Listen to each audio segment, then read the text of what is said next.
A lot of gems right now. I'm going to go ahead and do my little intro just for the Spotify and Apple. But y'all already know what it is. It's me, Tri-Town Tory, coming to you live from the Northwest. And today I have a very special guest. I got two special guests today. This is a 2-for-1.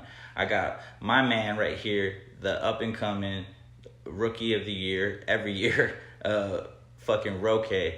How's it fucking going today, man? I'm also going to talk about, introduce my man Loud right here. Loud the Artifact. Loud. Yes. Real quick, how have you guys been, man? Like, how's the past couple months been, you know, working, putting records out, you know? Catch us up. How have things been going for you guys?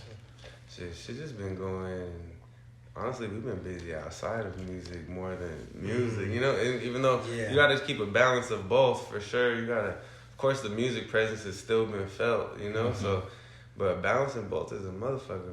But we just been doing both, more of the other than right now, you know what I mean? More of the regular, real life shit right now. I like that. How do you keep a work-life balance? Like, how do you keep everything organized as far as what you have to prioritize?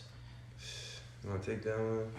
Oh, how to prioritize? It's a juggle. You got to juggle. Yeah, and it's still that saying what they say, if you really love it, you'll make time for it. So that if you put time and love and care and passion into it, you'll make time for it. And that's the balance of it. But you realize that sometimes what you really love is not what you really love. So that's why you got to learn. And it's a learning process, you know, learning what you needs and wants, you know, because you got to balance that out. You got to trust the process 100%. Yeah, you got to make sure that you're not lacking in any of the areas. So sometimes you got to realize that sometimes you got to realize that, yo, this area needs me more than this right now. But let me set this situation up, whether that's family, work, or let me go hard right here for a little bit. So that way, when I do want to apply myself and knock all this, like when it's recording time, basically the promo shit, you could do that in between work. If you work a regular job and you up and coming rapper, you could do all your promo shit in between work. You working for your dreams right now. What else you working for? You know what I mean? Of course, you got your family and everything and stuff, but then when you want to work on your family, then you take that time to work on your family, because at the end of the day, that adds to who you are with the music, who you are as a person and shit. No, 100%, man. Because we have like our family structure. That's our day in and day out. We know who we have to, not have to, but we know who we're connected to. So we respond to our moms, you know, our dad, you know, family, brothers, sisters, and everything. And then we have like a routine that we do. So once you're taking care of that, you're present. You're in your shoes. You're present in your life. But you have it down to a routine. So that frees up the bandwidth for you to focus and prioritize the things that you have to do outside of that. Hell yeah. Some of my best thoughts and concepts and just even lyrics and stuff come from me being at my job, like at work, where I'm thinking like, fuck, I don't want to be here right now, so let me think of, you know, it's you're taking your mind to, because this shit, usually most jobs, they just some robot shit anyway, you know, you could do it mindlessly high as fuck, you know that makes sense. Whatever. My best lyrics and my best thoughts came when I was at my mom's house, because I said I never wanted to be here, because I was like, I want to leave. She's so right, man. She's like, oh, I don't want to be here. I'm in the basement. I love it. To relate to that. I want to get out. To relate to that, I named Graveyard Shift from the time periods where I was working graveyard shift. And I'd work factory jobs, you know, jobs where they just wanted you to hold a fucking stick and push corn into a machine, things of that nature. And it was just mind-blowing how much freedom that you could have. You could be screaming rap lyrics because nobody can fucking hear you. And I remember walking 40 feet above a structure on top of like plastic grating, looking down and watching like all this like metal, just like crushed corn and stuff, and just thinking like, this ain't gonna be my life forever. And just sitting back and just rapping, freestyling, just coming up with all the crazy hooks that I would take to the studio, and then somehow build songs around these hooks that I was creating. So Graveyard Shift really came from sacrificing your sleep to achieve your dreams by just staying up a little bit later, you know, being the night owl and being tapped into the frequencies that are going on at night. I feel like at nighttime, it's like the empty highways of the creative world. You could be driving 100 fucking miles an hour, whatever, down those, and no one's going to crash or take your ideas, because energy is like clouds. You know, it transfers from one place to another. And you could really catch one of those $1 million ideas when no one's awake. It's just you.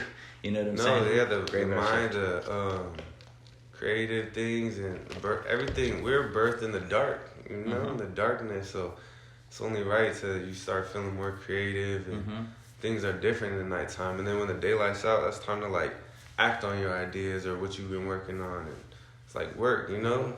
Do you have a special time schedule for recording music, or is it whenever the inspiration kind of hits? Bro, right now I'm recording music on my days off of work. And then I like to record in the nighttime. You typically, you know what I mean? The evening time, like to chill, lay low. But if I'm doing some solo shit, like even just on my own laptop, recording myself, like nighttime is good for a vibe, you know, be with some people and stuff. But if I'm dolo, the morning, AM, if I got time, that's a beautiful time to record. Okay. But anytime the vibe's right, shit, huh? When the vibe hits, huh? It changes when you get older, man, because it used to be all the time. Then you was like, damn, now I got things to do. I get with Loud, man. You can make some shit with any time of the day, though. You know what I mean? That's so true, because we used to have the studio right there. We used to live in the studio. Like, you'd have, like, the Nintendo 64, because that's how old I am. And then we'd have the fucking studio right there, right? We would waste so much fucking time because we had it there. Right, but now since we don't have it like that, you know, all the time is so important. That's why we have to craft records as efficiently as possible. That's why I be telling people I can't go to the studio and get faded and shit no more. Like that shit is out. You know, I'm here to get some shit done. Yeah, no, I'm 100% the same way, man. If people invite me over for a party like scenario, if there isn't some sort of networking or something that I can do, I feel like I'm leaving with nothing. You know? Yeah. Well, I'm down to like even just catch a vibe. You know, but if I need to know that's what we doing. You know? Don't can't come over here thinking that we're gonna do some shit, get some shit done, get some work done, make music, whatever. Then it turns to just, you know, you know? Oh, I got you guys. What about when the studio session turns into a YouTube party? They're just searching the YouTube.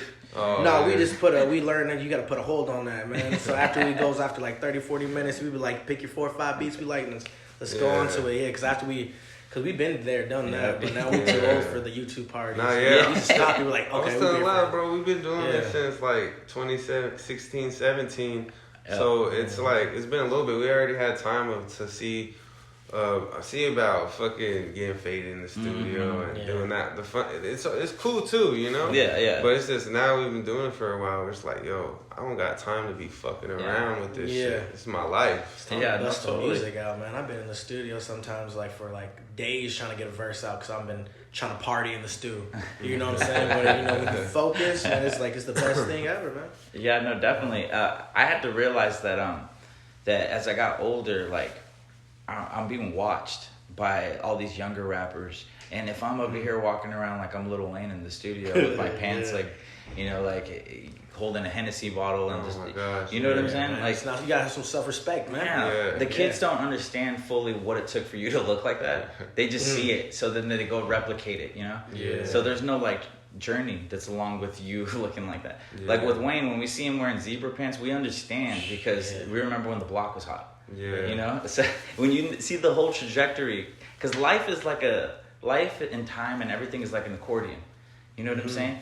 It all comes condensedly together, but when you extend it, you see all the you know, the parts where it folds. So when I look at it like that, my life makes sense to me because I've been there the whole time. But what am I projecting to the outside world? And this is the balance rope, because we have to figure out, like, you got to be yourself and, you know, fuck the world if they don't accept you for who you are. But also, what are you saying? What are you saying by what you look like, but what you're putting out there? Because that matters too. You can't just be, I don't give a fuck 24/7, because then you end up in a dead end. And then you spin out and you crash out because you're trying to figure out what works. There's no traction. Your career looks like you're in a pothole because you've been doing circles, and it's just putting you deeper and deeper into the ground. Graveyard shift. But so I say all that to kind of just give you guys props and kudos, because you have this creativity that's constantly just like juicing itself. Like it never dries up. It's like a well, it just never runs dry. How do you guys pick those creative, like those important creative decisions? I'm talking like album covers. I'm talking like guest spots. I'm talking like collaborative albums, directions, like the important things that you guys do. How do you, is that all vibe? Is that all feeling? It's natural, all feeling for sure. Natural. No, also I be knowing kind of what I want shit to look like, you know, in general. Like I want shit to look like to represent dying breed shit. You know, I can't even explain. So you act on your ideas. You gotta act. So that idea turns to a feeling sometimes. Sometimes it's an idea that you can't even put into words. But you know it's an idea, so I'm just gonna do what I feel because I know I got this thing in me, even though I can't explain it correctly. So I don't know. With some of them shits, the album covers, yeah, it's just the feeling for sure. And most of the collaborative stuff comes with just us being in the studio and just building up songs. You're like, damn, and it's so weird how we just make a playlist of songs. No, we make random songs. Then we just put them all together, and there's like, damn, this sounds like an album. No, yeah, we got two projects together just because a lot of times it'll be a group session in the studio.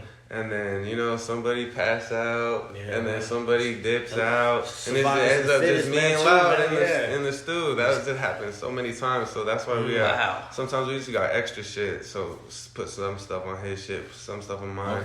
And we just had so much extra shit, we just put out little projects together because it's my dog, you know? I love that because if it's just, if you got a partner like him, you have one of the best sparring partners. You know what I'm saying? Loud better, man. He's one of the most creative people I ever met. Still sharpens steel. You know what I'm saying? Because when you put yourself in a situation with a rapper, or you're constantly working together, and let's say that he's not as quite on your level as far as skill goes, then you're gonna big him up. And he's gonna catch your momentum. You know what? Working with Loud and even the homies like. And I wasn't saying that about homies. I was just speaking in general. Yeah, the homies in general. Working with the Black Marqet and stuff. We came up in like rapping together with 4 heads in the group, you know. And we'll be in the same room. Me, Loud, Piff, and Teebs. We all rapping together. Piff God, right? Yeah, Piff on God. Teebs. Yeah, I actually found Piff God before you guys, but really, but he never talked to me. No, that man's busy, man. He's in mysterious right man. now. Oh, okay, for sure. That's why, he's like here, But that's why it would be. I think I'm in his DMs or something. Piff, you know, hit the homie. Real talk. I got my cosigner. He want to get the Piff interview. Yeah, we got Loud. He's my next focus. We're gonna move over to Loud. As far as podcasting goes, but shit, what was the point I was trying to make with that, bro?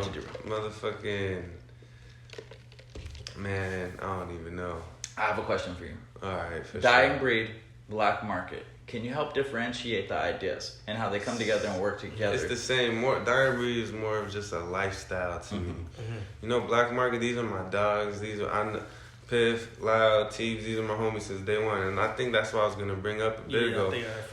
We've been rapping in the stew so much that we're used to being around other rappers. Some people, I'm sure you know that some people get around other rappers. Oh, okay. And they don't know how to act. Yeah, they don't know what to do in the studio. Comfortable. Yeah, they just like, man, what do we cut? Right now. You know? They phone, we grew up it's just facts, you know, we grew up around each other trying to make some of the hottest shit. So it's like, I heard your verse, We grew up around swords clashing, you know? That's how we came up rapping. So you're not uncomfortable. But that speaks to a deeper thing, though. Yeah. Let me see if you guys can relate to this. A lot of dudes don't have brothers. A lot of dudes don't have a good relationship with their fathers. Maybe their uncle's like the closest person that's a male figure to them. Yeah. Like, and that's not spoken enough about. That's deeper. Really. Yeah, right. Yeah, mental health and males being around males, or just how you interact with other males is different. That's why the wolf pack thing that you guys got going on is very interesting, and it's very attractive to like, let's say a rapper who would be uncomfortable in the studio. Maybe he sees how you guys go, and subconsciously he picks up things that he can put in his toolkit that allows him to be a little bit more outspoken so that he can make friends and then break out of that shell. I think that's what's really important about the way you guys move. I think that's why we have that wolf pack kind of mentality for us kind of just came naturally too. It's because we just always knew that, you're your own individual person. None of us in this group right here is a follower. We all evils, bro. There's like no, wolves, and it's not even like no bullshit. It's just, I know he be on his own shit, he be on his own shit, I'll be on my own shit, and at the end of the day, we still come together and know how it goes. It's like Avengers or something. Yeah, it's like the Power Rangers. You got the arms, the legs, the head. We all one body, man. Yeah, so it just creates the ultimate pack. That's right. I mean, it's super pack. And the thing too, we before rap, we were all friends, brothers, and me and Roque play football with each other. So I saw the pictures. So that's why our chemistry was cool. Before I knew he was rap, he was for like hip hop, anything. He was my brother. So like we sweat, got yelled at, ran together. We went to middle. I met Piff in middle school. Mm-hmm. The one I met Tristan Teebs in like my junior year of high school or senior. But the thing about Teebs is like he's the type of homeboy. You meet him, if you click with him, you feel like you know him your whole life. Yeah, you know? Man. Brother Teebs. Yeah. so Teebs, is that his stage name or? He just changed his name to Teebs and Q's. That's Teebs and Q's. Name. Yeah. I was like, we call him Teebs. That's the homie. We know him as TBQ, but TBQ came from his like. That's what homies call him before you were even rapped. Oh, wow. Yeah. That's super interesting. I would like to get him in on a podcast too. Yeah. That makes a lot of sense that you guys have known each other for years, because when you see the final product, when you see the music, it feels like it's been in development for a long time. Especially like the collaborative energy between the two of you. Like when I watched the music video you guys did, what was the name of that track that you guys dropped the music video? I know I should have that written down. Probably. Yeah, because I just heard Touchdown too, and it has that one in that music video. Yeah. Touchdown is actually one of my favorites on the new project, which is a perfect segue to the project. Madden 04 too for a video. Yeah, that one. Yeah, we did one for that, but I'm pretty sure he's talking about a tag team with that's what it is. 2K. 2K, yes. And 2K is a great transition. Yeah, and he's also from back then too. We went to middle school. I would do it from third grade, man. That's crazy. Oh, yeah, you guys went middle in elementary. Yeah. 2K is amazing, man. Like, he's crazy. I have OPM that I did with him, and just what he was able to do with what we shot. It's just he's like, damn. He's like an incredible artist. He just started, so it's like, bro, his shit's about to go crazy. That's why I'm trying to stick with him, man, because you don't know where he's gonna be out in 5 years or next year or next month. A guy like that can build the whole scene with his lens. Yeah, you know what I'm saying? That's why you have to capture the vision, man, with someone with the camera. So we got to make sure he gets everything he needs. Shot by 2K, man. Get your shots by 2K. You already go. Follow him on Instagram. I was like, shit. He showed me one of the first videos that he did for me and shit too. I was like, yeah, bro, you about to put. I feel not even know this, but you about to put people out of fucking commission easy. Right now. You don't even have to say names; they already know. They know all the videographers, and I fuck with some of them too. But 2K is like, bro, his shit's going crazy. And it's like he's bugging out for real. And I realized every individual I've been working with is like us. It's been like a humble person. It's just like, if you're willing to work, he's willing to work with you. Same with us. That's why I realized. That's why I was like, I feel like that's the way to grow and become a better artist and be around people who want to get hungry, man. Who want to do something, sharpen their blade and whatever their profession is or want to do. Uncomfortable limits, because sometimes you be like, oh, this is not what I want to do, but you got to see some people have passion for it, you know, and it might open your mind to do something different. Yeah. Real talk. Endless. The new project, Endless Love. Fire. What was the inspiration behind the title? The album cover. Yeah, let's start off right there. Endless Love. Endless Love is just, it's self-explanatory. It's just, I'm showing love on this project. You know what I mean? Tri-Cities, Northwest. I'm just showing love at everything. Showing love. I ain't dissing nothing on it. Nobody. It's just like, this is just, I'm showing you, this is what it is. And then instructions on life too. You're breaking things down for people on there. Yeah, endless love, and I just think the world needs more love sometimes. You know, this is endless love, right 100%. There's nothing wrong with love. That's like it's not even that deep behind the name of the project. Though, it's just a feeling. No, it makes sense. So people might think it was an R&B album. Think it was love. But that's not. I want to give. You know what I'm saying? It fits along with like. I fuck with that. You know, like this is some Dime Breeze shit. You know, I'm giving some love right now. You know, no, definitely. Internal, love forever. And the cover art was done. It's a picture by my homeboy Nick, and I did a photo shoot with him. Like, this was like, honestly, the picture's like a couple of years old. Do you guys have a photographer? Yeah, we got heavy hitters. Omar, I'll be fucking with Nick. That's what I was thinking about, Omar. That shit is mostly the two photographers that I fuck with right now. Awesome, man. So you guys are building the team up, and you guys are giving them, something to shoot so they can build up their portfolios. Yeah, shout out heavy hitters, you know what I mean? I love it. Omar Supreme.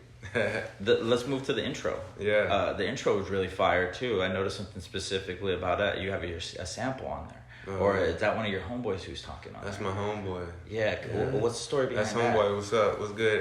Lil A. Okay. That's my dog right there. He left me a little voicemail. He was getting the shit off. Yeah, he got his shit off. That's all that is, you know? He just left my voicemail. I was like, yup, saying that shit. Do it at the end and shit. I like It's perfect because it fit the mood perfectly. Sets the tone for the rest of the project too, and he's talking about some real shit in there. She's showing love, endless love. And he was on the project 2012 too. Yeah, he was on the project me and Javari did. It's called 2012. 2012. When did that drop? Like last year, 2021. So that's why they did the flip. Cause bro. If you haven't checked that one, you should check that one because that's like George Orwell. Shit was nice. 1984. That was written in 1948. So I like that. Yeah. Like that brainy. It was in 2021. Yeah, bro. That's I why thought it was last year. Yeah, time flies, bro. You know what's crazy? That 2012 thing was kind of like Y2K for like older heads. Yeah. For like us. Because they had us bugging out. We had water gallons in the hallway. Like, I was hoping school was not gonna happen. That's what's happening for me.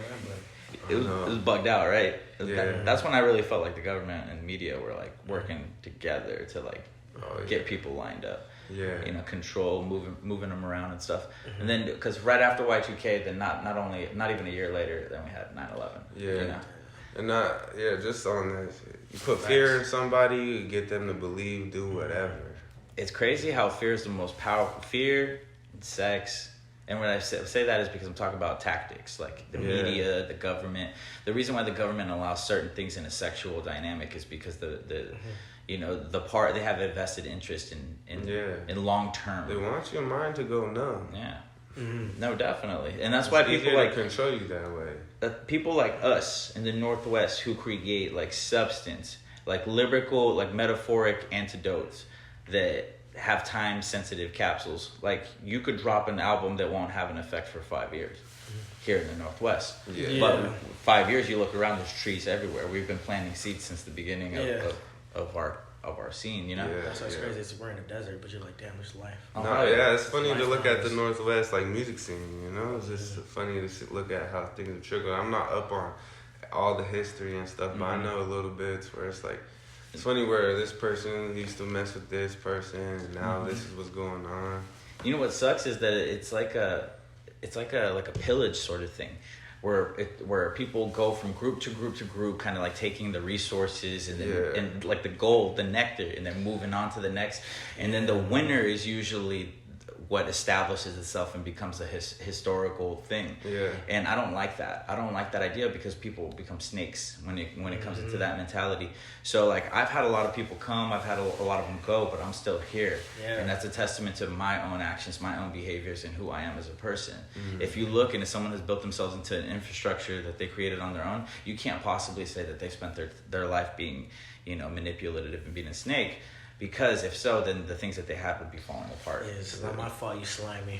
Yeah, exactly. Yeah, that's why you say people move accordingly how they move, It's a dog-eat world. Because like look at people like Jay-Z. You'll hear a lot of people saying that he's a snake and things of that nature. Hell yeah, but he's number one, man. But look at what he's done for his world. At the same time, that's what I'm saying. It's all about what your perception of yourself. Sometimes you're a hero, sometimes you're a villain. Yeah. That's why it's... and also, he's one of the best civil rights leaders of our day. That's why it's like... Low-key. No, I agree 100%. So it's all about like the perception of what people think you're doing, but also not giving a fuck about that. Yeah, because you know the truth. The truth will set you free, man. That's right. So like I see you guys creating a movement in the Northwest similar to like a young movement that started like back in the hip hop and like Mac Miller, for example. When Mac came through. Rest in peace, Mac. Yeah, R.I.P. brother. Yeah, when he passed away, like I had to take a fucking, couple hours for this because the world that I knew it was changing dramatically.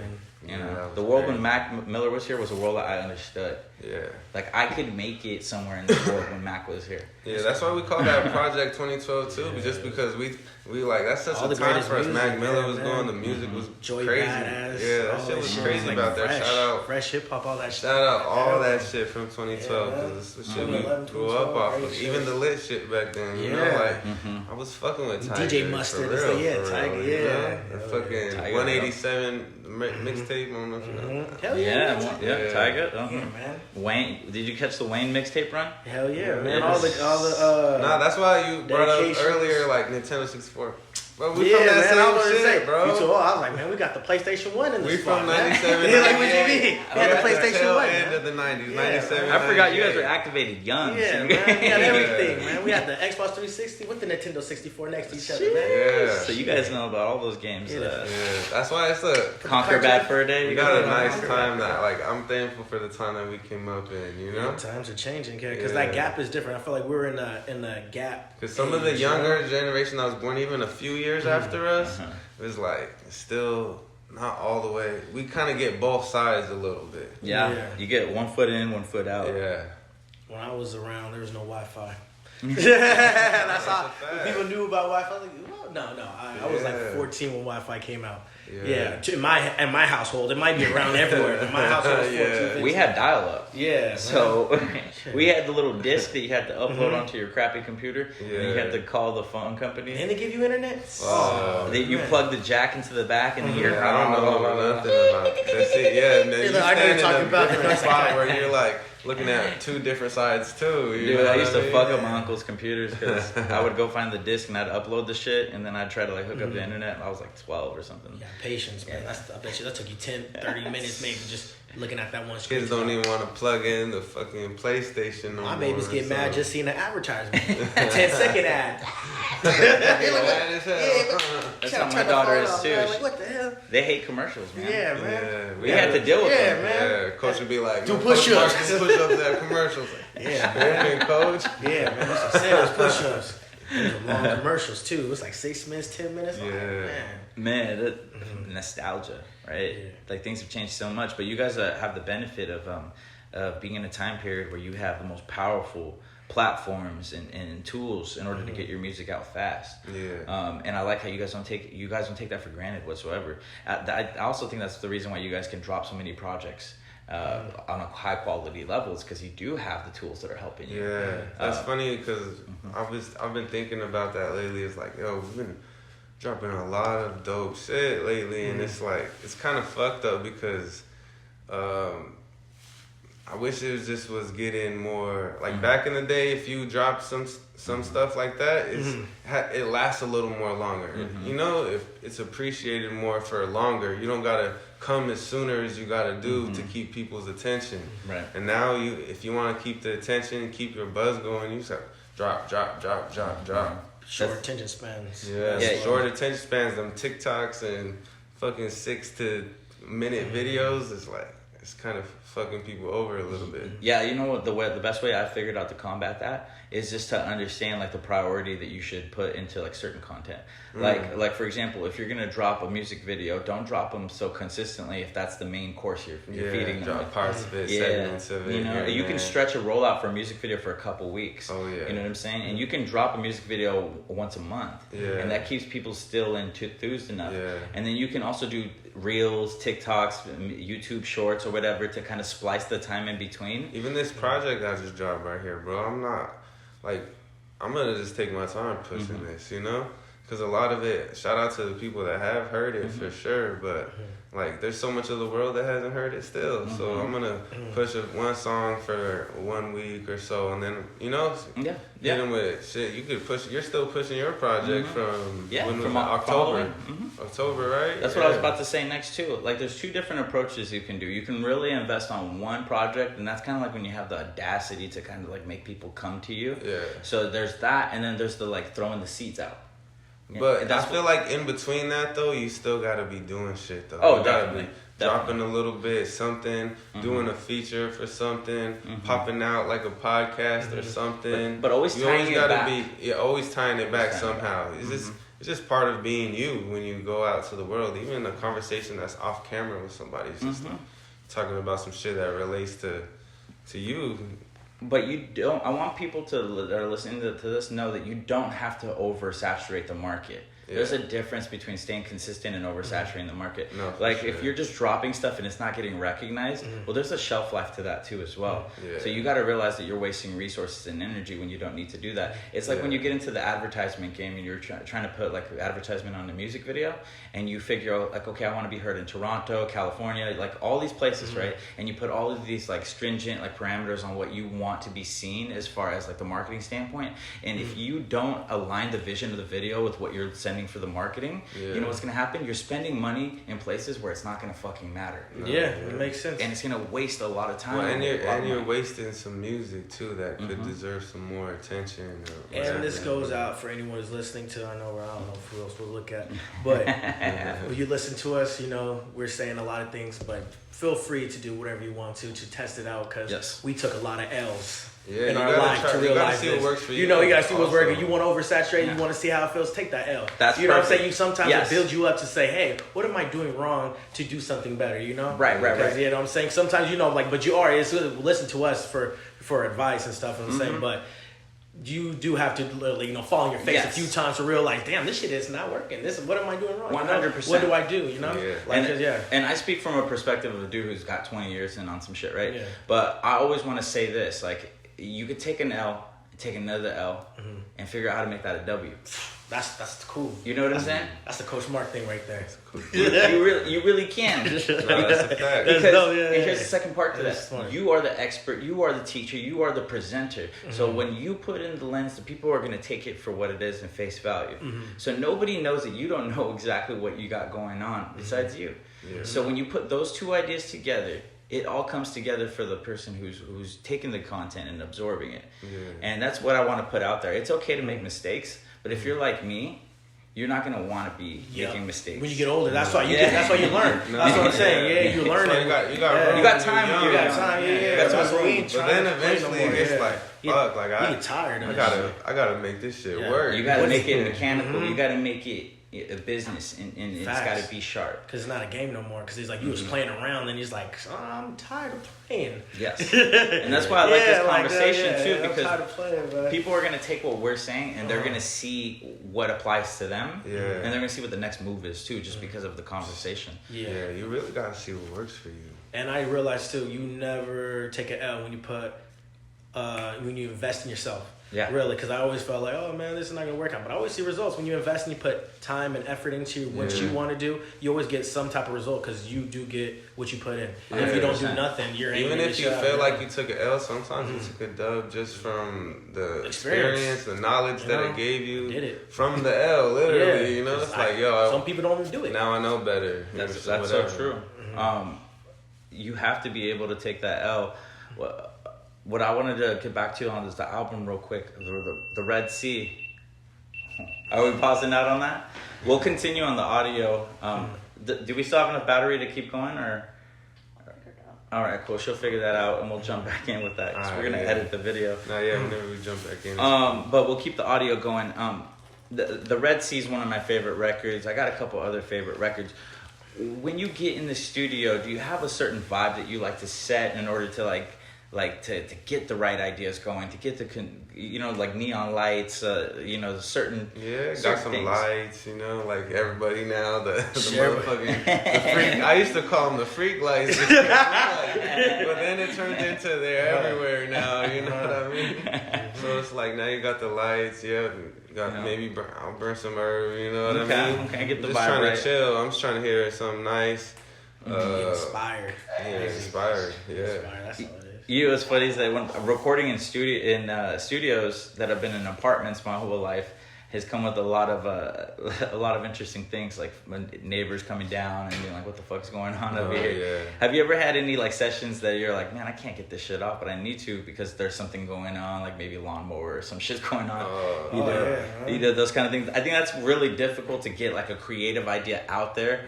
And I know that I got a lot of 13 to 17-year-old rappers that listen to Tory Talk podcast and they're trying to get their stuff together. When we used to record at the old stew, it would be too hot sometimes because we would have to have the AC, the ones that go in the window. So we push that, let that shit run for a while.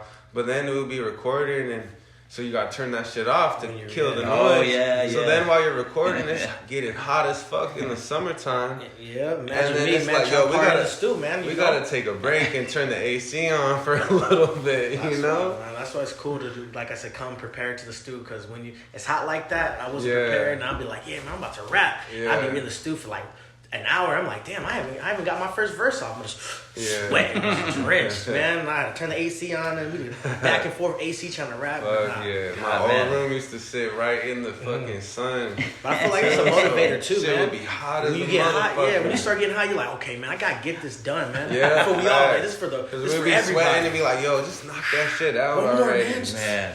Eyes burn, you can't even read that no more. takes me back. Shit. Dude, that pressure to get that shit done and you're melting in the damn booth. Yeah. That's why it ain't shit when we get with other rappers or some shit no more, bro. We've been there, trying to have the best verse in the room with us, and then it's the heat conditions and stuff. Or in Franco Piff's trailer. Yeah. You know what I mean? We be recording his trailer for a little bit. That was the stew for a short period of time also. Just the trailer in his mom's, on the side of his mom's crib. Just wooden box. That shit was just cooking in there, bro. 4 dudes in a 4x4 room, just like 5 feet, man. It felt like it was. And we just would have. That was one of the first trenches. times that I would ever fucking rap sitting down too, because we couldn't stand up in there. It was just sitting down. Put the mic in the middle, pass it this way. That was weird when I first did that. You take the seat. Yeah. Did you guys like that, sitting down and rapping? Like, it's not really for me, bro. I feel like my diet. Like sometimes when I feel like but if I'm doing something chill, but I'm like, man, I'm about to be loud, man. I can't be loud like this. You gotta position yourself right and shit. You gotta express yourself. You can't project yourself. Yeah. Sometimes you wanna lean back and move forward, man. Yeah. Shit. Nah, man. That takes me back to you guys said the air conditioning. Me and my cousin Alex, we were making music, in the early or the late 2000s, and I remember the Fruity Loops and the compact computer, the old joint that was colored like an egg. You know what I'm saying? Like the whole throwback vibe of everything that you guys are telling me, it takes me back, and that's what I want these rappers today to realize is like it's okay to have a journey, it's okay to have a struggle. You can look at your situation and be like, this is fucked and I don't know where it's gonna go. It's gonna come to you. You're gonna eventually realize like, okay, so I've been building a pathway, it just doesn't look like one. And that's totally fine. I mean, you determine what your success is. I think that I really got to reiterate that right now. You determine what success is. Nobody else does. Don't fall for the societal things that they try to put on you where like, oh, you're a rapper. That's like somebody saying like, oh, you work at a car wash. Yeah. You know what I'm saying? Like they could say whatever they want about your job, but how fucking dare them? Yeah. You know what I'm saying? Like, who the fuck are you? Don't ever come to me like about my job or like what have we.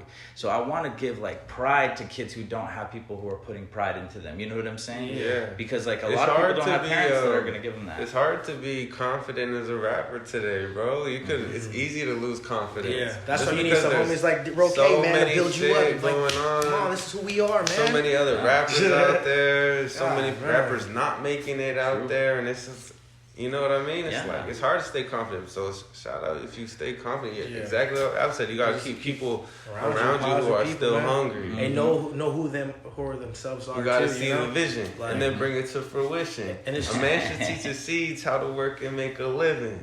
I love it, man, because you put things down in a way that's cool, but it's instructions for like how to get your shit together. So like it's almost like you got a little bro or somebody who's listening to it and he's just taking it in. You do have a little brother or something, right? Yeah, I got 2 little bros. You got 2 little bros that are just sitting there tapping into the game. One's not so little, but one little bro. Yeah, little bro. So he's still big, bro. Yeah. That's your brother who you post on your social. Little bro, I be cutting his hair and shit. You know what I first thought? I thought like, damn, that's his son because he looks so much like you. But I was like, he must have been a young dad. But then I got to know that was a brother like relationship. Yeah, I love that relationship you have because it's like you're showing the world like, hey, there's humans out here. Yeah. Like we still out here and we do these things. Yeah. Because people put too much of their highlights as social media stuff. Oh yeah. So you don't see the humanity in it. Yeah. That's why people like me, like when I put my father, like my pictures of being a father and in the middle of all these things in the world, people kind of like, man, you're a really good father. And I just think about it like, well, that's what you see, right? But like, I'm putting a lot of work in, and that's why I'm a good father, not just because I'm posting about it. Exactly. You know what I'm saying? You just make it look easy, man. It's just people forget sometimes too that like even the bigger artists that are Drakes and shit, whatever you want, whoever you want to name, they still got a family too. They still got a regular life that they are gonna deal with. They got a mom, dad, whoever it may be. You got family, kids, whatever. You're still going to associate with them. You're still human at the end of the day, bro. 100%. Let's move back onto the music real quick. Yeah. That we talked about Endless Love. I want to talk about the other 2 projects that you dropped within the calendar year.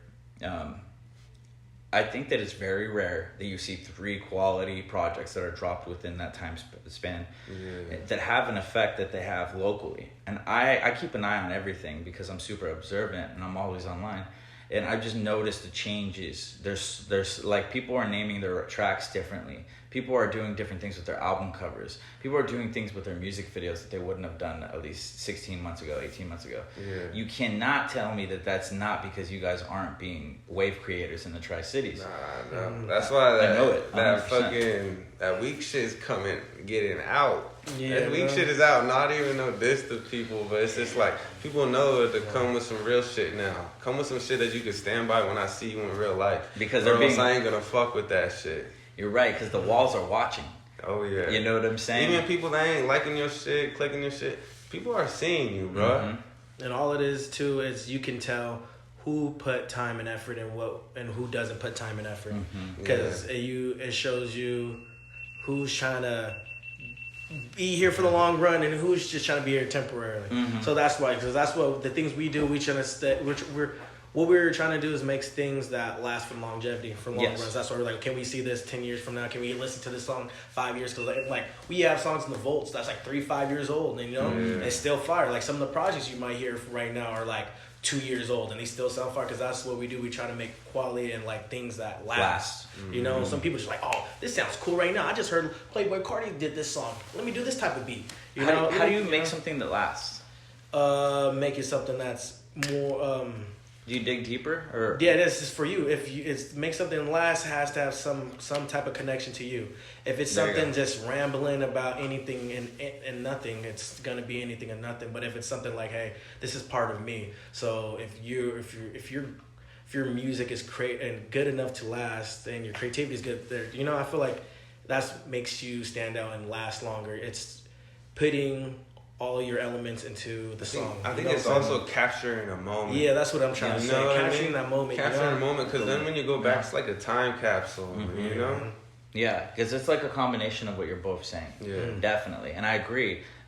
With the Mr. Northwest, the reason why we did the album was because Marvin had some vocals on his computer from 2013 for 2 songs, ADD and OPM, and he built brand new beats around them. Yeah, and when I heard them, I was like, man, tell me why these lyrics are still hitting 10 years later. Shout out Mars.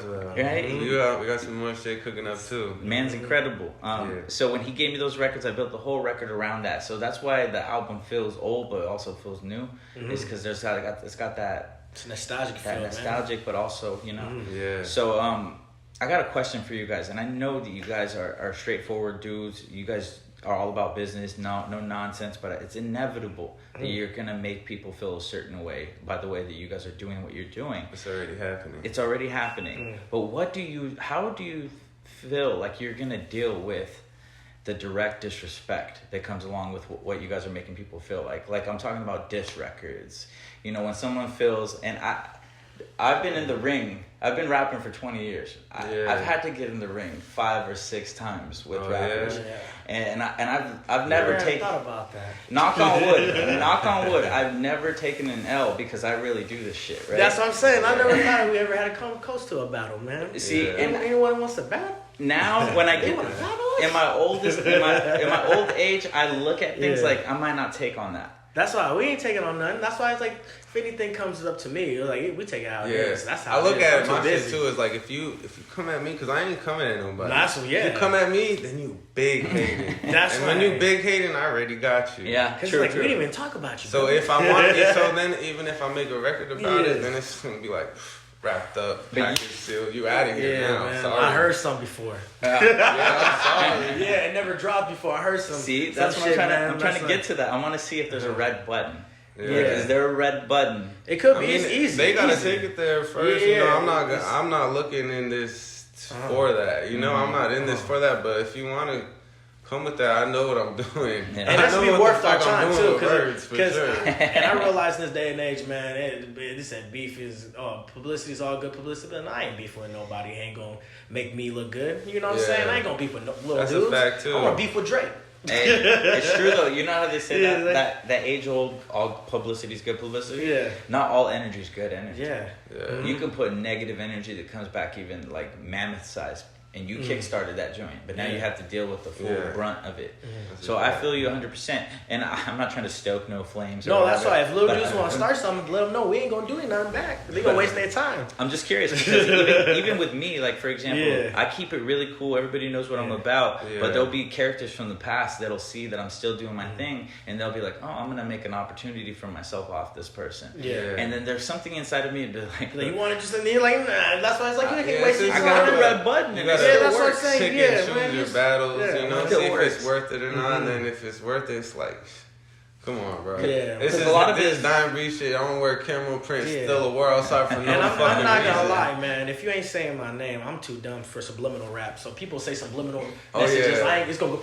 Yeah, you want to say something about me? Say my name. They'll come through and be like, Ricky Loud, you on mute. Loud is quiet, something like that. Ooh, that's a bar. I'm gonna hype you up. Quiet the artifact. Yeah, quiet the artifact. I'm gonna clap because I'm like, that's fire. Now, would there be some crazy shit that try to, I'm gonna come through and quiet this artifact? You better say my government name, call me a bitch. sound like they're dissing a museum. But also, chill out. Shit, I don't think nobody really wants that. Yeah, man. No, I don't think so either. I don't think so either. It's just something that being the quarterback of a situation. You got to think about. But it's already there too. I just know people want to talk. Yeah. Which is cool too. I feel like more too. Not even call like I'm a humble person. I feel like more people want to talk because it's more of a respect thing because we respect others. I respect others. So I don't think we never disrespect anyone to make them feel like, hey man, what they saying, I gotta say something back because everything we say is just. It's positive, straight to the point, direct. At the end of the day, we're just trying to put on for the town, really, bro. And if someone feels disrespected, for them, then I'm pretty sure it's no one who raps. That's why I feel like it might be someone hating. Hating if you come on our stuff because start hating or trying to call us out because, bro, we're just trying to put on for the town. Now you mad because you're not getting as much attention or whatever the case may be. All bad. And it's like, some type of anger, man. What makes you mad? That means you're bitter and you're in a different headspace than I'm in, and I shouldn't even waste my time with you because I'm trying to I'm looking at the vision. You're not. That's all love. You're looking at me. Man. Yeah. Tell them it's all endless love, man. Endless love. If it's love, it's love. If it's trust, it's trust. Man told the homies ain't nobody else fuck with us. You can't get a penny if you wasn't with us coming up. Come on, dog. Yeah, definitely. No, definitely. That's all love. It's all love. It's all love. And I love it too because there's a loyalty. Endless love. I feel like the loyalty and the respect is real in your camp. How do you keep a group together, like, as times change? Is it basically, you guys said that you guys all are individual, you guys all work autonomously, and you come together. Yeah. Is that like a natural brotherly love, like, force that comes together? Yeah, these are just my brothers. They come to you know, they've been to my brother's birthdays, they've been in my house. Family. You know, stayed the night, vice versa, stayed at each other's houses or whatever it is, you know, spots like.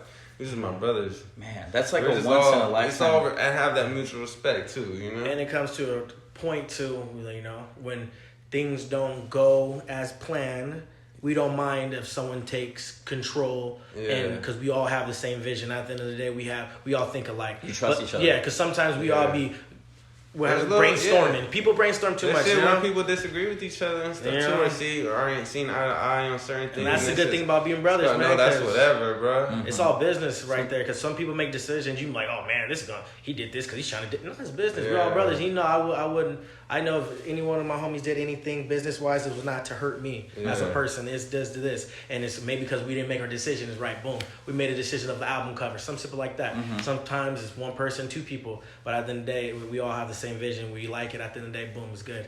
And that's why, and it's cool to be brothers and like that, because some people will just be salty about it, like, oh man, I don't like this, man. Why he do this? Why, you know? Yeah. But that's why you have to be friends before business. I don't know. You can't mix friends with business, but you can if you do it right. You can't be like some shit. If they doing some shit you don't agree with or whatever, or ain't really with, then express yourself. So I let you go. Express go ahead, yourself. bro. You know that's your shit. Like.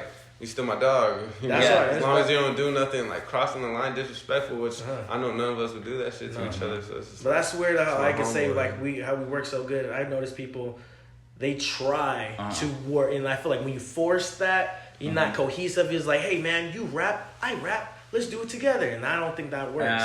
I feel like it works a bit like, hey man, hey, what you doing today? Oh, let's get you in the studio, cool. And it's like you building stuff. You build it not just like, hey man, you're a rapper. You got 1,000 followers. I got 1,000 followers. Yeah. Let's build something. I don't even really like making music with somebody that I can't look at. Kick it with. We can't smoke and kick it, bro. Yeah. Like, what I'm making a song with you for, bro? Yeah, man, we can't vibe. The song ain't going. I won't have patience for that person the same way if I can't kick it with them. If it is one of those situations, then it's just like a rare occurrence. You know, sometimes you do shit just because you feel like maybe you fuck with the song that they sent you or whatever it is.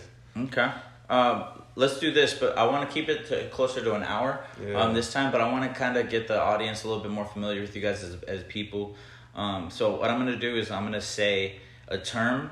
I'm going to say one term or a name or a person or place of things, and you guys tell me what pops into your head. Okay? Right. So we're going to start off with Elon.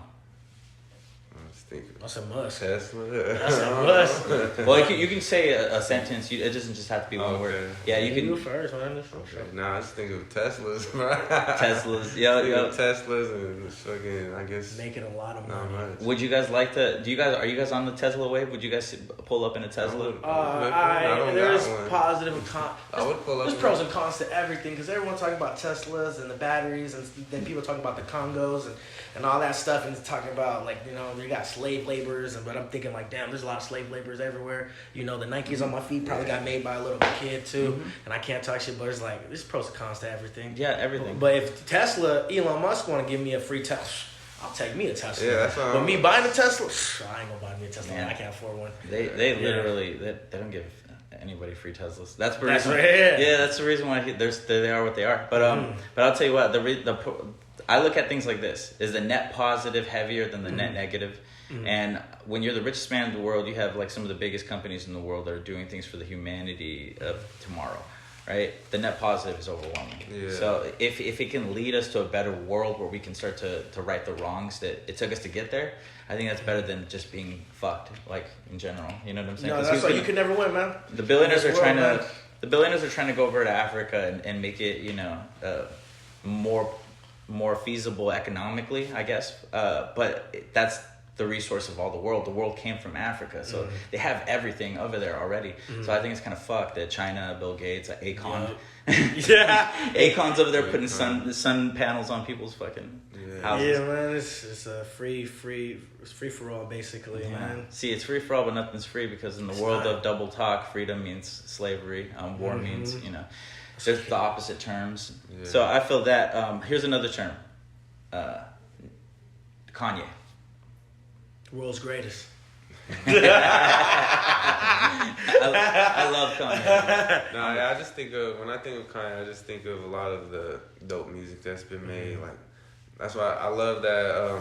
I try to capture some of that energy in my shit from the older shit. I think it translates to like just some of the soulful feeling to beats and.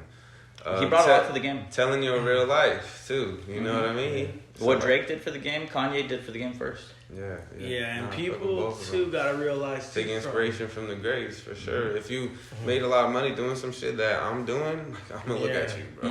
That's why whether I like you or not, I'm gonna look at. You're gonna take note. I'm gonna check your shit out. Yeah, and the thing is too, what Kanye made me realize. I used to look at people like, oh man, the greatest rapper. This person does something great. But I bought a record, and it has all of the people who helped him create My Darkest Twisted Fantasy. So it shows you like each song at least has 20 like composers, producers, writers. And I'm thinking like, damn man, does that take away from Kanye West? But no, it does. Brings you down to the creative pull of the producing the aspect of music. It takes a whole team to make a song, Yeah. And like Drake, you might say he's not a lyricist, but might have 40 different dudes making a beat, doing all this stuff in here, but it's like it's what contributes to make a great song, And some people gotta realize that, like, we want to be a great rapper or a great artist. Because sometimes I'm trying to shy away from being a rapper because the rapper part's like a lyricist. It's two-dimensional. Yeah, too kind of like, oh, you're a rapper, you just rap, you're not, melodic something. But about artists, you can do some reggae, you can do singing, you can do everything because your voice is an instrument, and that's a great so with Kanye. artist, Drake artist, you know, great artist. But from rapper, you know, he might not be the greatest lyricist, but he's from artist standpoint, from sound production. Yeah, you gotta look at people's overalls, just like in Madden or whatever the fuck. His overalls 93, 97, he's like 97. The overall checks out all their stats, then you give them an overall. Everybody got their own. What's Drake's overall, Madden overall, and what's Kanye West overall? They in the 90s for sure. They're 99s, they're 97 or 93. They like 98. 98. They up there for sure. Kendrick's up there too. Kendrick's up there. Yeah, there's a lot of people who are in the 90s. Wayne is still in the 90s, bro. Wayne is still in the 90s. That's what's dope about hip hop. It's a lot of people that their overall is like out of 100, like a 98, 99, 100 even. But there's multiple people and they're all different. Their overall is all different because they're picks up in different areas. Yeah, definitely. You got Wayne. How do you feel about Wayne? World's greatest. Yeah, damn, I already said it. World's greatest. He made me want to rap. All those anytime I rap over somebody else's instrumental or something like that, because I be doing that shit all the time. Yeah, it's fun. That's straight from Wayne. You know, Lil Wayne made me want to freestyle, man. Lil Wayne made me want to rap. Hell yeah. Yeah, he made me want to download every damn beat on LimeWire because and bars, bro, because punching actually he was like the new bars and new shit. Big L kind of, saying some crazy shit, you know. You know what I love is that he's lived long enough to realize like he can go against Hove. Yeah, no, he can. No, it just sucks because it's just too business. That's why. That's the business wise. Like rapping wise, hell yeah, the culture. But people are like, oh no, man, Jay-Z got way much money than Lil Wayne. That's where it goes. And they're like, he's wasting his time. But no, bar. Because you guys heard God Did, right? Yeah. God Did, right? Yeah, I wish Wayne's part was longer in that song. Well, you know what's interesting about that? That Hove heard Wayne's verse. And changed his verse. and you heard Rick Ross's verse. No, that's what happened. That's why he wrote his verse after hearing their verses. Oh, yeah. And that's why he spazzed out the way he did. Because he did a little 10-minute verse. He's like, let me extend my verse. Telling people don't let me hear your shit. Anytime I'll do a feature with somebody too, I'll send them shit. I'll send them my shit first, just because I don't want to do that to you. Or at least tell them I want to give you the advantage for sure. Because sometimes niggas won't give you a little section. You know what I'm saying? So what you have to do with that? But if you didn't tell you that, you would have killed the whole song, man. Yeah, I know. That's my bad too. Sometimes we making a song and I'm like, finish my verse and that's just taking up like 24. Half of the shit, and I didn't mean to. I love that you brought that up. I had to do that to get everything like that I felt off. That's all. I love that you brought that up because we're doing the Mr. Northwest documentary, and we're talking about how the hometown came to be. Yeah. And I was talking about it, and it's funny because when I was saying it, I was like, damn, I don't want this to sound wrong, but what I said on the documentary was that I wanted you to do the hook and the verse because I wanted it to be your record, essentially, right? Yeah. But then when I sat back and I thought of it, I was like, you know what? If I fucking rap on this record, I'm not gonna stand out whatsoever. That's why you had to switch that beat like, up. This is Roque's record, right? I'll be there. That's what I wanted. Yeah. I wanted it to be that way because I appreciate you. That's you how having me on the fucking project. That's bro. how the legends do it, you know? Yeah. They know who they are. So it's like, it's not about me. I'm gonna play the background. But I'm gonna have the canvas be my homie. No, and that's why the beat switch that you did was perfect for it. But imagine me, man. Listen to Roque rap all the time, man. That makes me want to rap because that's why you hear him doing live. You're like, I mean, I want to race my shit. I was like, what you got? He spit his shit. I only got 3 lines, but you like inspire, you know? Yeah. That's why you makes you want to rap differently. When I heard that hook, yeah, I was like, oh, we're going there. This man's a beast. Yeah. Man. See, that's why I wrote my verse the way that I did because it wasn't all good vibes. You know what I'm saying? There was a lot of sorrow and a lot of like pain in that song, but we wanted to be an antidote. Mm-hmm. And so how was I going to be able to encapsulate this antidote for the listener? And I said, well, I'm going to tell a story about how things can start off a certain way, lighthearted and partying and vibing, going to shows, and things can end up horribly wrong because you never end the party. So I'm talking about she died by 33 in the try. That's really a person I know. Line, that's really a person I know. You know, we grew up with this girl and she just could not stop. And she was at shows supporting, and you look at pictures and you see the girl that she was, and she never could stop, and it took her life, you know. And this is a story that many people know in the world, and I want it to be known that I'm not trying to get some dark vibes off because I fucking want to. I'm expressing this shit because I need it out of my mind. I need it out of my soul. And by like how trees take the carbon dioxide and make oxygen, that's what we do with the negativity of the world. We take the negativity, we release the positivity into the world. You're a reporter, when you're a lyricist or artist, expressing yourself like that is exactly what you're doing. Just like you're doing the photosynthesis with the energy. Yeah, you know what I'm saying? Yeah. And the way that we can do that for a younger audience so that they can hear that end message is you got to lure them in with the superficial stuff. Yeah. So see you next Tuesday. Yeah. I spelled out the word, C-U-N-T. See you next Tuesday because I'm trying to catch that obscene mind, right away. Yeah. You caught me. I'm old right now. I was like, see you see you next Tuesday. And then we dropped the video on Tuesday. Yeah. So that was like playing off of that, right? Yeah. And then I'm your enchufe. So now I'm your plug, right? But I'm also speaking in Spanish to you. Yeah. So you know that I'm Mexicano. Like I'm bringing these different energies to you. So I'm getting my audience together by my verse, by just the first couple lines. And then I say, my moves are movies. Your girl's a groupie. She's attracted to me. I send her back for acting bougie. I'm basically getting my audience ready because I want the person who's listening to have an impact. Yeah, you have to captivate your audience, man. And that girl, that 33, she died in the try. She's being pulled to the front of the audience when I'm speaking my verse because I'm starting to build it for her. I'm trying to save the next 33-year-old that's gonna die in the try, and that's how we do it. Yeah. So that's how I took that approach with that record, and on the documentary you'll see that. But I didn't want it to be like that age-old notion, like, oh, he heard my shit, then he went in and just. Nah, yeah. You know what I'm saying? That's dope that you're doing a doc around it, bro. I hope that shit's going out dope. I've done another documentary in the past called Who is Tory North, and this is kind of like a continuation of that. But I want people to see the old one and see the new one and be like, oh, he was right. He's on his path. He went from there to there. Growth. Yeah. Sure growth. And also, this is the biggest playground in the world. Tri-Cities has a lot of fucking room to do a lot of things. It's waiting for somebody to take the mantle on. People want to champion somebody. They just are like waiting for the right time, and they want the rest of the world to be like, oh yeah, you guys got your guy. Then they're gonna champion you, But exactly. Most of the Northwest is like that, bro. It's not just to try. It's waiting for somebody to come and really represent who the people that live here are. 100%. And like what they're like, And I think it's gonna happen too because like we have 3 cities, so we got 3 vibes. And what's going to happen is everyone's going to elect their people. Yeah. And then those people are going to determine whether they fuck with each other. Yeah. And if that is something that they do, then Walla Walla's going to join in. Then Spokane's going to somehow, some fucking way going to join in. Yeah. Everybody's going to kind of elect their people. And when we have our census together, that's when the whole east side of the state is going to do what Seattle did. Because Seattle, I know the history of Seattle and how all the scenes came together. Yeah.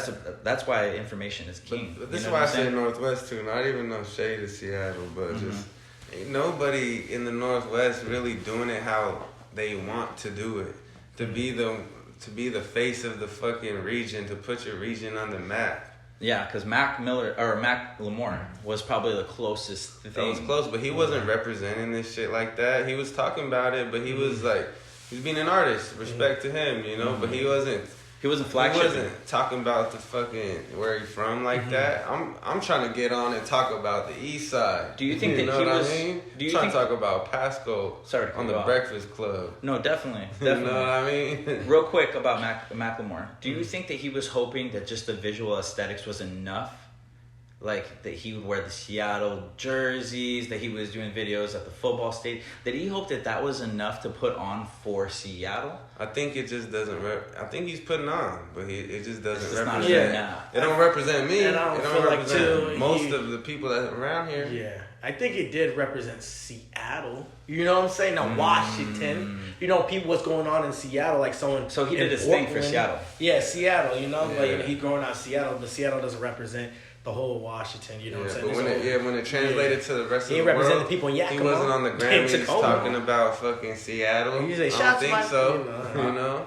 In the way that the Northwest works, it's a very high possibility that he could hear this. Yeah. Because good for him. Raz Simone. That's why I'm showing love too, because not just because he could hear this, but I respect what he did for the second part is how do we help him?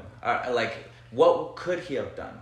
to make the east side of the state a little bit more included. Because I have some ideas. Yeah. I think coming out here and doing some real underground stuff. Like, look at how Travis Thompson? Yeah, Trevor Thompson? Whatever his name is. Shout out to him. T time. He came and did a fucking music video in Tri-Cities. Yeah. He didn't really put on any Tri-Cities people, but he came and did that. I didn't know about it yet. Right? Yeah. But you see, that kind of stuff is what I would imagine. Okay, guys. What I would imagine people, like if Mac would have been like, okay, I want to do a show at Ray's Golden Line when it was a thing. Boom. Yeah. That would have been insane. Okay, you know I know something too. It needs to get some color. I ain't gonna front, you know. Sir Mix a lot, right? He was out here. Sir Mix a lot. Yeah, man. But no, they just maybe got better. It's not even. It just needs a diversity. You know? It just needs not just one representation. Yes, 100%. Because those guys definitely represent some people from Washington. For sure, that's why they're successful. But we need somebody that represents people like us. Yeah, and I'm not gonna lie too. There's probably some artists in Washington right now who are probably blowing up that I'm not know of. So no diss to them. It's probably what I'm going to get it as. Like it's not of a group, not a group, but like a few of us. You know what I'm saying? Because there might be like an underground artist right now who probably got 400,000 doing something. So I'm pretty sure there's an artist named Toupee just from Seattle who's probably popping. But it's more like. I missed that time when you were like, oh shit, the YG, Nipsey Hussle. Like, you know what I'm saying? All these people came from an area, or like Joey Badass, like all these people, you know what I'm saying? Because they came out of era, but it's like one person pops up and it stays and it kind of trickles down. But we don't have a lot of heavy hitters in Washington, you know? Or like staying, or I feel like most times if it does, they're trying to find another sound. So that's why I'm not really hearing it, because I feel like what people are trying to do is sound like a different city. Like it's cool because we like it's the internet age, so it isn't. Who cares if a person from Seattle sounds like he's from Texas or there? But back in the day, it used to matter because it's like okay, that's you, because you like you made your sound. You from this place, so you have this sound. You're from, you know. Do you think we're going back to that? Kind of. I feel like because people are getting tired of listening to the same sound of music. Okay. Because that's why. Now we're talking. So you're right. We are getting back to that. So you have to build your own creatives. Like, hey, what's gonna be a hit, but my element, because everyone's trying to figure out what, like, I ain't gonna lie, I'm not trying to diss nobody, but everyone wants to sound like they're from California. Because California got some bangers. The beats sound dope, but that's for them. You know, that's they sound. What do we have? Because people from California ain't trying to listen to a Washington rapper. Yeah. You know what I'm saying? You know what my opinion is on that? The California thing is hardwired into the rising of the Latino music thing. No, that's for sure. Because look at how California and Texas have their own Mexican rap music industry right now. And a lot of people from this area are from Cali and Texas. Yeah, that's right. So Washington is going to do the same thing, and they're already doing it. There's a guy in Yakima who's arrested right now, but he literally... free that dude. Free him. He blew up in a couple years because of Ivan Schutz doing his music videos. I forgot what his fucking name was. I think it's Babyface. Shout out to him, Babyface something. But it's happening already, and it's also piggybacking off the gang culture. And there's a lot of attention that's coming because of cops and things of that nature too as well. This is not new for the Tri-Cities. We had a group called the Dead Rabbits, you know, shout out to them. They were being arrested by the cops, being put on camera, things of that nature. So it's happened before, and it's going to continue to happen. I don't want that to be the case because of the way that the youth gravitate towards what they think is successful. So in order for that to not happen, there has to be a dying breed. There has to be, you know, black market, graveyard shift. There has to be that alternative. Without an alternative, there's only going to be one outcome. And that's kind of like artificial intelligence, weird segue, but like how Elon Musk is talking about, like there needs to be a third option for AI. And he wants to be that. Because if not, then we're only going to have a slanted one world artificial intelligence direction, which is going to be extremely woke. That's what we need, heroes and villains, man. We need this balance. That's why there's two sides of a quarter. Heroes and villains. There you go. It's weird how the perception can be something's a hero or something's a villain depending on how you're looking at it. Yeah, it's just, you know? Every villain has a backstory too. That's true. It's like, who's the real killer behind the gun? You know what I'm saying? That's why we like the Batman movies, you know? Because you got the Joker who, for some weird reason, people are really connected with his story. He represents a lot of people, you know, like people who aren't going to follow any rules to get to where they need to go. No, crazy as hell, though. No, that's what it's all about. No, it's all about perspective. When you go do stuff like that, that's why at the end of the day, it's perspective, and That's why you can look at from American culture, look at a different country and say, hey, man, that leader's doing so much horrible things for his country. Then you go for the country over there and be like, oh, my gosh, this guy's giving us so much, you know? Mm-hmm. You don't know. It's all about perspective, so. It really that's is. Like, you don't know who's your hero. It's like, it's all in the mind, man. Mm-hmm. Whatever you believe in, it's the hero, man. So that's why it's good and evil. But you know what I'm saying? If anything that affects you harmfully, yeah, that's the evil, man. Stay away from things that harm you negatively. Yeah. But if it's positive, stay towards it, and don't let no one shy away from it, man. That's right. We're gonna go ahead and wrap this one. Some incense after that one, huh? We're gonna wrap this up, but I want to kind of like. Yeah, we gotta bless the space. Yeah. I want you guys to kind of like final words, final thoughts about where you guys are going with things, what to look out for in the future, what you guys got planned coming up. Just kind of like for our listeners until next time, because there will be a next time. Yeah, for sure. What you guys got cooking in the Black Market shit, Dime Breed shit, still war outside, big Roque on that motherfucking ass, dropping music, videos, coming with the merch game, Loud the Artifact in the building, Mr. Northwest right here. Yes, sir. You know how we do it, you know what I mean? It's just, keep going. As long as you stay tuned, you can keep giving that work, for real. Got a kid on the way, shout out my kid, you know what I mean? Yes, shout out to your kid, you about to be a father. Yeah, so shit's going up, for Time's sure. gonna be moving fast. Ain't nobody else dropped 3 classic projects in a kid in less than a year, bro. Come on, bro. Still, the year's still That's your 4th classic. And there's still more years. That's why I'm like, that's why I was like, yeah, and that's why I deserve to just push this album now.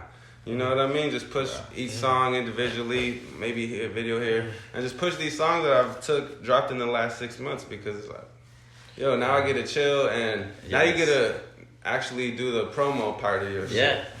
Yeah. I was kind of I was hoping that you would take a picture and make it into an album cover of this moment of you being a father.